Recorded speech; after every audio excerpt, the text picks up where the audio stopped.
Hello, hello, hello, my little maniacs. This is your host, the Maniacs Gaming. Come back at ya with another video. In today's video, we're gonna be doing my preview of the Buccaneers versus Saints game. Let's get it.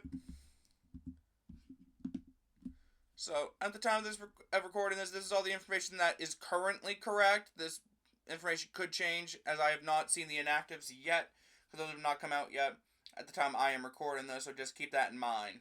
So the game details, this game is going to be played at 1 o'clock in New Orleans, Louisiana, in the Saints Stadium. Injuries as of now is Rashad, doubtful, but he's probably going to be out by the time this video comes out. Barton, who is out, but AWJ, Luke, and Kancey are all expected to be playing. And then Taysom, Derek Carr, Ruiz, Warner, and Harris are all out for the Saints. And the big key information here is that Rattler is going to be starting at QB for the Saints. So last week, the Bucs lost to the Falcons 36-30 in an overtime game on Thursday Night Football, where offense in the first half was really good. Offense in the second half, not so much. There were drives they could have extended to keep the game moving, and they just did not. So that was a big issue last week. But we're going to be looking to keep it more consistent this week, whereas the defense just did not show up a whole lot. Like, I think we got maybe 2 stops the whole game, it felt like. But this week, AWJ's back. Kancey's back. Yaya's got some rest after he got a little banged up. Whitehead got rest after he got banged up. So hopefully the Bucs defense can perform a little bit better than they did last week.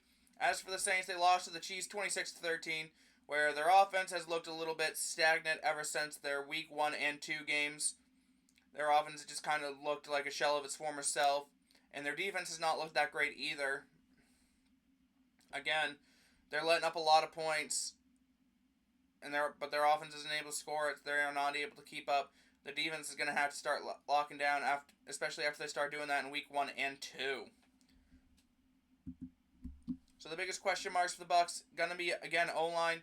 No Graham Barton means that Hainsey's going to be stepping in at center, and then Gadecki's coming back from an injury. We're not sure if he's going to be 100% yet.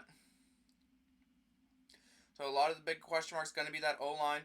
And then D-line, yeah, we got Kancey back, but again, a lot of that D-line's been rotational guys. We just don't have a pure threat there. Hopefully Kancey can step up and be that threat for us now that he's going to be back in the lineup. And then just defense as a whole. Obviously last week on Thursday Night Football, we were not able to stop the Falcons a whole lot, so we're going to need the defense step up and slow down the Saints and just get the ball back into the offense's hands. As for the Saints, the biggest question for them is going to be their secondary and how they're going to control the Bucs' pass-happy offense, especially if we're going to be going to Bucky out of the backfield without Rashad. Obviously, Mike versus Lattimore is going to be a great matchup. One of the only times you'll hear me call him that. And then obviously Godwin out of the slot, McMillan, who is going to be playing, Sterling Shepard, who got put on to the active roster. It's going to be an interesting matchup, seeing how that's going to work, especially with Baker getting some more chemistry going with Shep. And Saints, another big question mark is offense and Rattler himself. Just how is the Saints offense going to perform with Spencer Rattler leading the way versus Derek Carr? Are they going to be able to keep up? Are they going to be able to extend drives when they need to? That's going to be a big question mark for the Saints as a whole this week. Now, keys for the game for the Bucs, it's simple. Offense, the D-line, linebackers, and DBs, once again. The offense just needs to be able to control time possession, get down the field, and score points. Just be consistent and just be able to control the line of scrimmage with the O-line. Just control the run game with Bucky. And probably Sean Tucker's going to have to step up this week.